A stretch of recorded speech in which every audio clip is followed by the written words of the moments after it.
அனைவருக்கும் வணக்கம். இது யூகேவி தமிழா. கல்வி சம்பந்தப்பட்ட தகவல்களை நம்ம சேனல்ல தொடர்ச்சியா கொடுத்துட்டு வரோம். அதே மாதிரி ஜேஇஇன்னு சொல்லக்கூடிய ஜாயிண்ட் என்ட்ரன்ஸ் எக்ஸாம் சம்பந்தப்பட்ட தகவல்களையும், அது ரிலேட்டடான ஜோசா கவுன்சிலிங் ப்ராசஸ் சம்பந்தப்பட்ட தகவல்களையும் நம்ம கண்டினியூஸா கொடுத்துட்டு வரோங்க.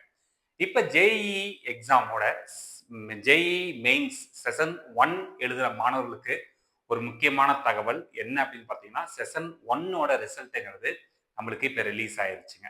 ஓகே. இந்த செஷன் 1ஓட ரிசல்ட்ட நம்ம எங்க போய் செக் பண்ணலாம் அப்படின்னு பார்த்தீங்கன்னா, JEE main dot NTA dot NIC dot IN அப்படிங்கிற இந்த வெப்சைட்ல போயிட்டு நீங்க என்ன பண்ணலாம்னு பார்த்தீங்கன்னா, அங்க உங்களுக்கு ஸ்க்ரோலிங் ஓடிட்டு இருக்குங்க. யுவர் ரிசல்ட்ஸ் ஆர் லைவ்னு சொல்லிட்டு ஓடிட்டு இருக்கும். அதை கிளிக் பண்ற பட்சத்துல உங்களுடைய என்ன டீடைல்ஸ் கேட்பாங்கன்னு பார்த்தீங்கன்னா, ஒண்ணு ஃபர்ஸ்ட் யூசர் நேம் வந்து நம்ம வந்து என்ன கொடுக்கணும்னு பார்த்தீங்கன்னா, அப்ளிகேஷன் நம்பரும், 2வதா வந்து பார்த்தீங்கன்னா, நம்ம வந்து என்ன கொடுக்கணும்னு பார்த்தீங்கன்னா, உங்களுடைய பாஸ்வேர்டு கொடுக்கணும்.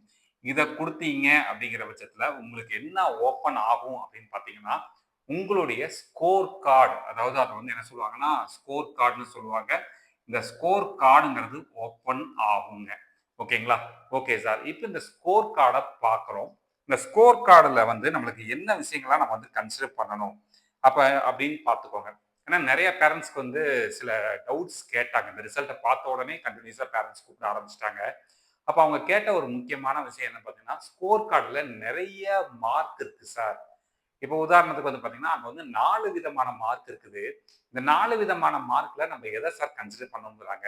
முதல்ல ஒரு விஷயம் கிளியர் பண்ணிடுறேன். உங்களுக்கு வந்திருக்கக்கூடிய ரிசல்ட்டுங்கிறது எதை பேஸ் பண்ணின ரிசல்ட்னு பார்த்தீங்கன்னா, பர்சன்டைல் அப்படிங்கிற ஒரு ரிசல்ட் தான் வந்திருக்குங்க. ஆக்சுவலா சரிங்களா? இந்த பர்சன்டைல் தான் நம்மளுக்கு ரிலீஸ் ஆயிருக்கு. அதுலயுமே சில பேரண்ட்ஸ் கேட்கறாங்க. இது வந்து மார்க் கிடையாது அப்படின்னு தெளிவா சொன்னதுக்கு அப்புறமேட்டு சில பேரண்ட்ஸ் கேட்கறாங்க. இங்க 4 பர்சன்டைல் வந்திருக்கு சார் அப்படின்னாங்க. எப்படி சார் எல்லாருக்கும் 1 பர்சன்டைல் தானே வரும்னு கேட்கறப்ப அவங்க அதுக்கப்புறம் அந்த வாட்ஸ்அப்ல வந்து அந்த வீடியோ அந்த ஸ்கோர் கார்டை அனுப்பிச்சிட்டு கேட்கறாங்க. அதுல எப்படி போட்டிருக்காங்கன்னு பார்த்தீங்கன்னா, உங்களுக்கு வந்து பிசிக்ஸ்க்கு 1 பர்சன்டைல் வரும், கெமிஸ்ட்ரிக்கு 1 பர்சன்டைல் வரும், மேக்ஸ்க்கு 1 பர்சன்டைல் வரும், தென் டோட்டல்னு சொல்லிட்டு 1 பர்சன்டைல் வந்திருக்கும். சரிங்களா? ஸோ இந்த 4 பர்சன்டைல் வந்திருக்கு. இதுல என் பையனுக்கு வந்து நான் எதை சார் கன்சிடர் பண்றதுன்னு கேட்கறாங்க. உதாரணத்துக்கு இப்போ பிசிக்ஸ்ல ஒரு 93% 93.55ன்னு கூட எடுத்துக்கலாங்க. கெமிஸ்ட்ரியில வந்து பார்த்தீங்கன்னா 88.71ன்னு எடுத்துக்கலாம். மேக்ஸ்ல வந்து பார்த்தீங்கன்னா 76.32ன்னு எடுத்துக்கலாம். சரிங்களா? ஸோ இப்போ இந்த 3 பர்சன்டைல் தனித்தனியா வந்திருக்கு. சில பேர்த்துக்கு என்ன பண்ணியிருக்குன்னு பார்த்தீங்கன்னா, கெமிஸ்ட்ரியில கொஞ்சம் மார்க் அடி. சில பேர் கெமிஸ்ட்ரியில வெறும் 20% வாங்கியிருக்காங்க. சில பேர் 30% வாங்கியிருக்காங்க. பிசிக்ஸ்ல ஓரளவுக்கு எல்லாருமே வாங்கிட்டாங்க. மேக்ஸ் கொஞ்சம் டஃப்பா வந்து பர்சன்டைல் கம்மியா வாங்கியிருக்காங்க.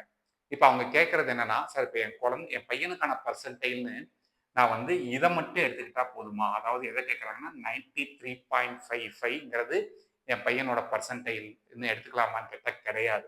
ஆக்சுவலா நீங்க வந்து இந்த 3யுமே நம்ம எடுத்துக்க தேவையில்லை. சரிங்களா? இந்த 3ஓட பர்சன்டைலுமே இப்ப நம்மளுக்கு தேவையில்ல.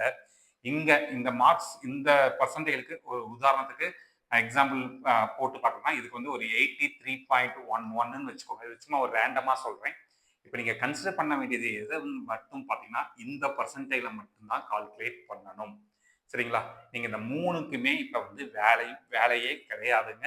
சரிங்களா? ஸோ இப்ப நீங்க என்ன பண்ணணும்னா, இந்த டோட்டல் பர்சன்டேஜ்ல மட்டும்தான் கால்குலேட் பண்ணணுமே தவிர்த்து, நீங்க டோட்டலா இண்டிவிஜுவலா அந்தந்த பர்சன்டேஜ்ஸ வச்சுக்கிட்டு நீங்க வந்து கால்குலேட் பண்ணிட்டு இருக்க வேண்டாம். முதல் விஷயம். 2வது விஷயம் வந்து பார்த்தீங்கன்னா, இப்போ வந்திருக்கிறதுங்கிறது ஜேஇஇ மெயின் செஷன் 1ஓட ஸ்கோர் கார்டு மட்டும் தான் வந்திருக்குங்க. இது எங்கேயாச்சும் யூஸ் ஆகுமான்னு கேட்டா, உங்களுக்கு செஷன் 2 முடிச்சுட்டு ஒரு ஸ்கோர் கார்டு வரும். அதுதான் ஒரிஜினலா யூஸ் ஆகும்.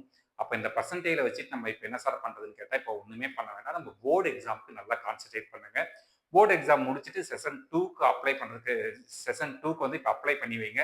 செஷன் 2வும் எழுதுங்க. அது நல்ல ஸ்கோர் வரவும் அதை கன்சிடர் பண்ணா போதும். ஸோ இப்போதைக்கு இந்த செஷன் 1 பர்சன்டைல வச்சுக்கிட்டு நீங்க வேற எதையும் பெருசா ட்ரீம் பண்ண வேண்டாம். பெருசா இமேஜின் பண்ண வேண்டாம். ஜஸ்ட் நம்ம வந்து வச்சுக்கிட்டு இப்போ என்ன பண்ணலாம்னா, இந்த டைம் வந்து பார்த்தீங்கன்னா, நம்ம போர்டு எக்ஸாமுக்கு கான்சென்ட்ரேட் பண்ண வேண்டிய டைம். போர்டு எக்ஸாம்லயும் சேர்த்து மார்க் வாங்கி வைங்க. அதுவும் ஏதாவது ஒரு இடத்துல உபயோகமாகும்.